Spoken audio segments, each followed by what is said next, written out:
Hello, I'm Danny Glover, and I am so sorry I'm not with you today as you convene this important conference of young workers, the Young Workers Council of the UAW and Region B, and the work that you're doing as well. I wanted to celebrate that, acknowledge that. I also want to thank Dennis Williams, the president of UAW, on behalf of the Veterans of Civil Rights, for making a significant contribution to the events of Freedom Summit this year.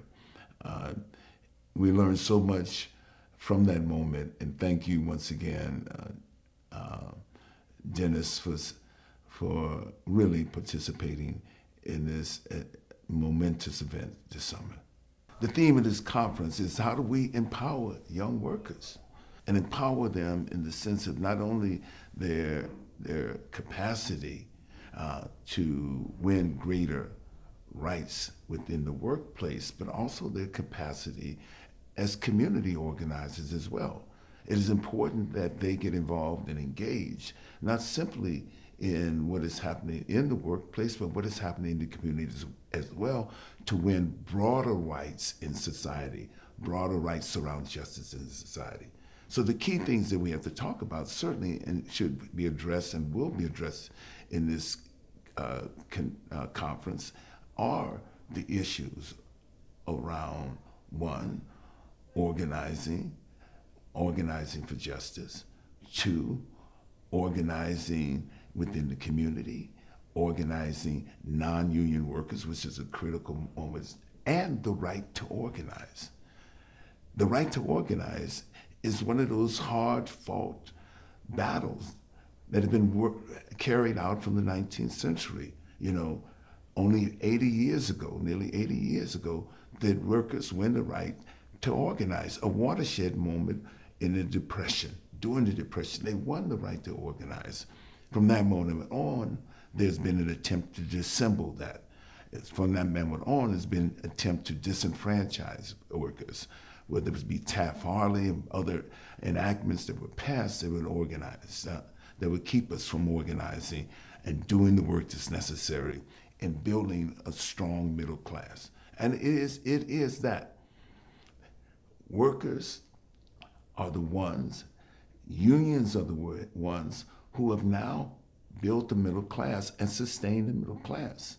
But right now, we're in a dire situation where we have more non-union jobs, low-wage jobs, and those low-wage jobs are really attacked on young people, they're attacked on women particularly, and people of color. We have to mobilize, and that's why I said mobilize in this particular point in time, to fight those as well. We have to take our energy and use our resources, and this is important for us as those who believe in unions to use those resources now in order to fight the inequity that exists in the economy. You've inherited this inequity. Look at what has happened 50 years ago within the civil rights movements in Mississippi in 1964. There were young people there who came to Mississippi, young people who came from around the country to win the right to vote for people who had been disenfranchised for decades. You've become a part of that legacy, that young people have the energy and have the wisdom to reform the new leadership of tomorrow. Right in Mississippi right now, we've been working with Nissan workers for more than a year and a half. And we know that it is important for us to continue and sustain the battle. Only with the sustaining the battle for the right of Nissan workers do we now work on the behalf of not only them in the plant, but also workers within the community and workers in the labor movement all over this country. So we have to sustain, we have to maintain a vigilant fight against those who want to lessen our voice within the workplace and therefore diminish our capacity within the democracy. So in this campaign, what has happened? Calvin Moore was fired just recently, some time ago.